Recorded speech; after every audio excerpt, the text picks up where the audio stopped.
They get exhausted because they never create the time and space to check in and adjust when necessary. That is reaction mode, and the daily future walk is your way out. You're making a decision about what matters before the day's urgencies make that decision for you. That walk shifted how I showed up for that person.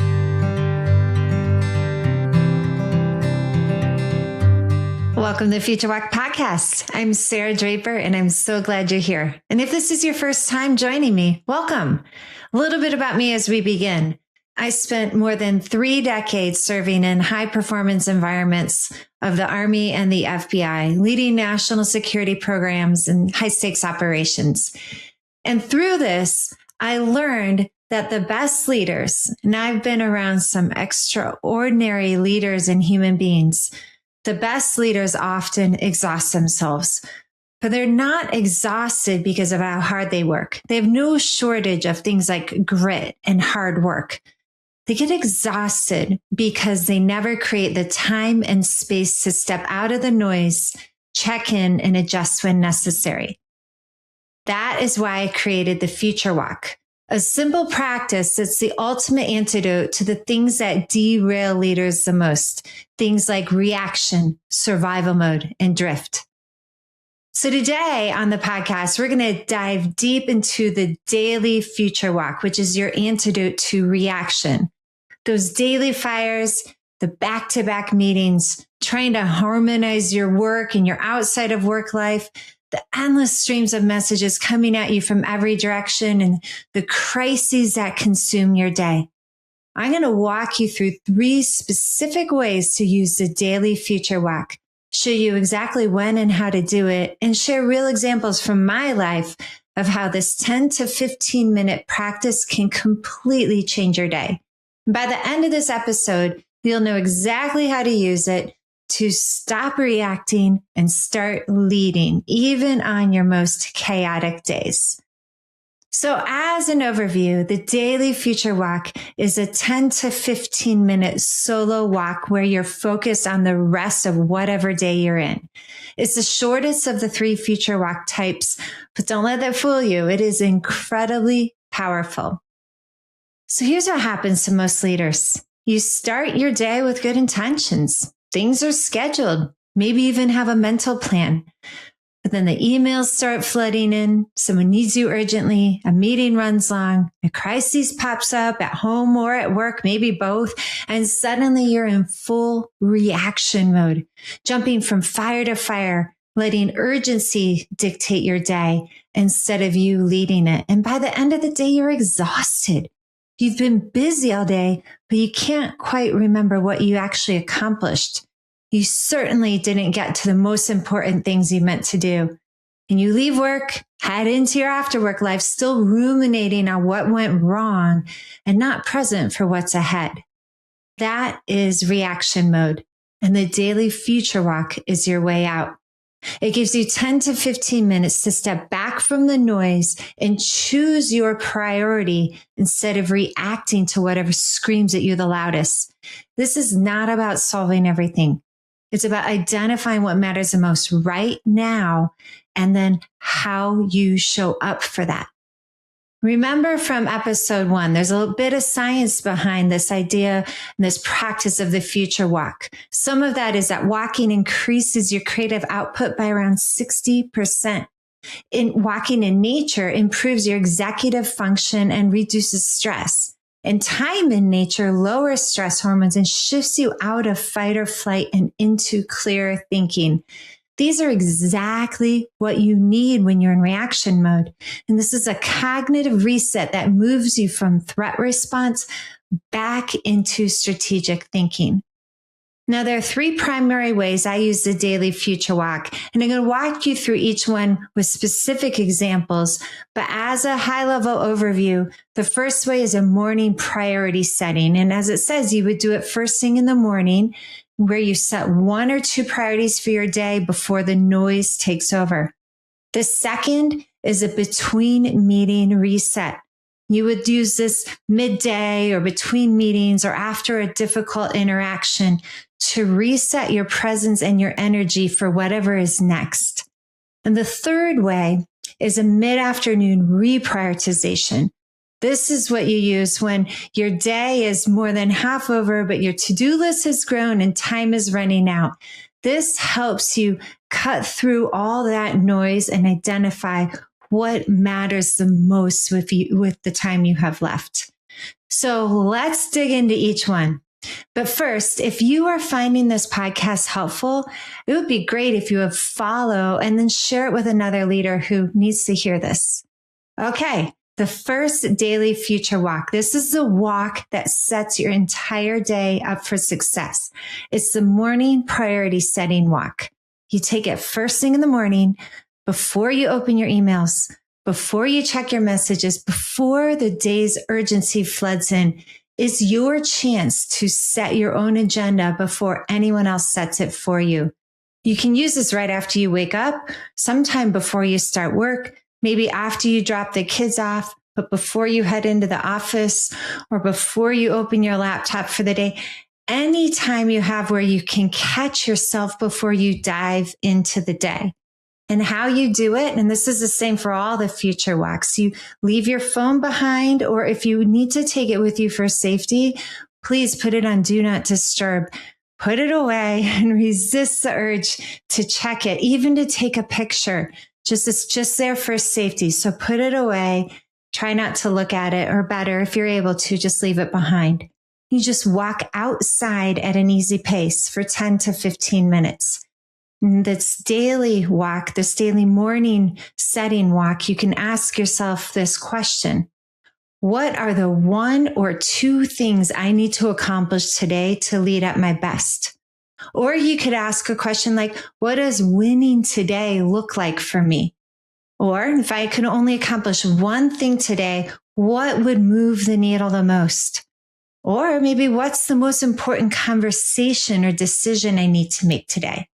You just do that 10 to 15 minute walk. And when you finish, immediately write down that one or those two priorities on a piece of paper. Before you look at your phone, do this. And then place that paper somewhere visible on your desk, on your dashboard of your car, maybe a mirror, just somewhere you're going to see it and remember it during the rest of the day. Now, this walk works because you're making a decision about what matters before the day's urgencies make that decision for you. You are choosing your priority instead of inheriting or absorbing someone else's. And here's the key. Once you've identified that one thing, everything else will become secondary. You'll still be able to respond to emails and attend other meetings, but you know what you've protected. You've locked in your head what is protected for you. And now you're building your day around that one or max two things. So how this played out for me, recently I was preparing a new workshop and I needed to get this framework put together. And a full day ahead, I was drafting a keynote and doing a networking meeting and potential future client phone call, I had emails, admin tasks, all this stuff. I had a full calendar for the day. And I knew if I did not protect my time to finalize that workshop framework, it wouldn't happen. I knew the day would consume me. So I took my daily future walk and my question was simple. What's the one thing I need to accomplish today? I knew what it was, right? Finish that workshop framework. The answer was clear. I knew everything else could wait, but here's what worked for me. I came back, I wrote it down. I blacked out a couple hours on my calendar before lunch. To do that, I had to move a non-urgent call and I ignored a couple emails and another call that came in. It's fine. Everything else could wait. And it was good because by noon, I had that framework done. Without that walk, I would have spent my day reacting or responding to others' priorities, and I would not have gotten that framework done. So the morning priority setting walk is not about planning your entire day. It's about identifying that one thing that matters most and protecting it before the rest takes over. When you do this consistently, you stop feeling like your day is happening to you. And you find that you are leading it. Okay, the next one is the between meeting reset. This one you take midday or between meetings or after a difficult interaction or before what you anticipate to be a difficult conversation. This is not about setting priorities. It's about setting your energy and maybe resetting it so that your energy and presence can help you show up well for whatever's next. Can you use this between back-to-back meetings if you need a mental reset or after a tough conversation or conflict, before an important presentation or some high-stakes meeting, or anytime you notice your energy or focus is off? Again, same thing. Leave your phone or put it on Do Not Disturb and walk outside at an easy pace for 10 to 15 minutes. As you're walking with this one, also try to relax your visual focus, almost as if you're trying to see your peripheral vision and the edges of your vision while keeping your eyes and head straight forward. This physical act of relaxing your visual focus can help settle your nervous system as it tells you you're safe. And then ask yourself this question: how do I want to show up for what's next? Or something like, what energy do I want to bring to this conversation?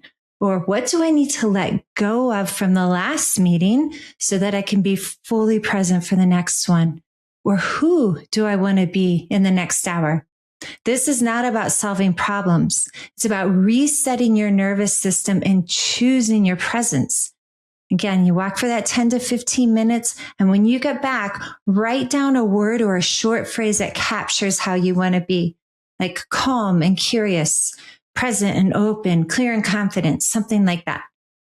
This works because most leaders go from meeting to meeting without any intentional transition. So you carry the stress and frustration from one conversation into the next. You're still thinking about the last thing when you should be focused on what's ahead of you. This between meeting reset gives you a clean break.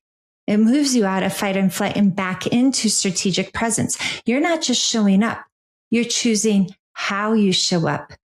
As an example of this one, last month I had a morning call that just didn't quite go as I wanted it to. And so I finished it feeling a little bit frustrated and maybe even a little defensive. And I had a coaching client call coming up in 45 minutes where I needed to be fully present for that person. I knew if I didn't reset, I'd bring that negative and disconnected energy into my conversation. I did not want that to happen. So I took a 10-minute future walk. And my question was this: how do I want to show up for my upcoming client? My answer was obvious, was open and curious, so I could just be present and listening and being there and holding the space for them. I walked for 10 minutes. I came back. I wrote those 2 notes on a sticky note and I put it on my desk where I could see it if I needed to look back at it as I was talking with the client. I didn't actually end up needing it because I'd already locked it in through that act of writing it down. Now, that walk has shifted how I showed up for that person. So the between meeting reset, remember this one is second type of the daily future walk, is not about productivity. It's about your presence, about choosing who you want to be instead of letting the last interaction you had dictate your next one. When you do this, you stop carrying stress from meeting to meeting. You show up fresh every time. And the third is the mid-afternoon reprioritization. This one you take mid-afternoon when your to-do list has grown, time is running out, and you need to figure out how to make the most of the rest of the day. You can do this again mid-afternoon when you realize you're not going to get everything done, when you're feeling overwhelmed with new competing priorities or things have taken longer than you expected them to. And you can also use it when you need to make a tough call about what to let go of. So same guidelines with this one. Phone, leave it behind or put it on Do Not Disturb and walk outside at an easy pace for just 10 to 15 minutes. And ask yourself this: with the time I have left today, what's the one thing that matters the most? Or what can I let go of? If I could only get one more thing done today, what would it be? What will I regret not doing if I don't do it today? So these questions can help you identify some unintended consequences of choosing one thing versus another. Remember, this is when you have too many competing priorities to be able to do them well. So sometimes something might look apparent at surface level as far as what's more important, but it might look different to you once you've mulled it over for a few minutes as you've created the space for your brain to think strategically instead of emotionally. So you walk for 10 to 15 minutes, and when you get done, write down that one priority and what you're letting go of. This both gives you clarity on what to do and permission on what you can let go of that doesn't matter as much in that moment. This one works because by mid-afternoon, most leaders like you are drowning. Again, that to-do list has grown, new requests have come in, you're behind on what you wanted to do, and you're trying to do everything, which means you're doing nothing at your best. You're kind of fragmented. This reprioritization walk forces you to make a choice. You can't do it all. So what matters the most? What can wait and what can you let go of? This walk gives you permission to be strategic instead of reactive, and it helps you finish your day with intention rather than exhaustion. Now, I want to give you, for this one, a personal life example, because in reality, your life, like mine, is a combination of inside and outside of work demands. I had a hard stop in an afternoon a while back because one of my kids had an early evening school event. And now normally in our family, my husband was the lead on the kids in the evening, and as I handled the mornings. This day he was traveling, so I was responsible for getting the kids and doing the whole, getting through the evening routine in this evening event. Normally I would have just kind of met up with them, but I had more hours than I would normally spend. And I was also, to be honest, someone who at the time really hated to leave anything at work undone. So I had just kind of going through my afternoon, and my boss returned to me a project I've been working on that had a substantial portion that needed to be redone by the next morning. Now I knew I could not get that done, at least to my quality standards and what was expected of me in the time I had left before I had to leave. So it wasn't even really a question of my prioritization. It was really a matter of where my head was going to be. So I took just 5 minutes for this. I left my office and I walked out towards my car and turned around and came back to my office thinking about what was most important. I knew getting my kid and their event in the evening was the most important, but I still had to cognitively let go of what I wasn't going to get done that day and strategize about when I would finish it. So as I left my office on the way to my car, I practiced releasing that energy of what was undone at the office, just kind of letting that go back at the office. And I turned around and as I was walking back towards the office, I figured out how I would rework my morning to finish this project on time. So when I got back, I was able to communicate my plan to my boss, and I could enjoy the evening event and focus on that, not what I hadn't gotten done and had to leave behind. And because I figured out a plan and shared it, it wasn't hanging over me. So I enjoyed the evening. It didn't keep me awake that night because I wasn't ruminating about it. So I was able to sleep. And the next morning, I could tackle it more efficiently than if I'd tried to cram it in the afternoon before. So the mid-afternoon reprioritization walk isn't about doing more. It's about figuring out what matters most, especially when your resources are limited, like time. It's about giving yourself permission to let go of what doesn't help you right now so you can finish strong on what does. And when you do this, you will stop ending your days feeling behind. And you'll end them now feeling satisfied and accomplished about what you did get done. All right, there's one more way to use a daily future walk. So all three ways I just shared focus on what you need to do now or how you want to show up. There's another powerful use for this tool, figuring out how you want to be, right? Not what you want to accomplish, not what's on your to-do list, but how you want to be today. You can use this when you're feeling off, but can't really name why, when you're going through a challenging time and need to reconnect with yourself, when you want to be more intentional about your energy and presence, or when you may be feeling reactive or defensive and you want to shift that. So instead of asking, what do I need to do? Ask, how do I want to be today? Or what type of leader do I want to be today? Or what energy do I want to bring to my work and my people today? Or who do I want to be when things get hard today? This matters because you spend your days focused on doing, and you rarely stop to think about being.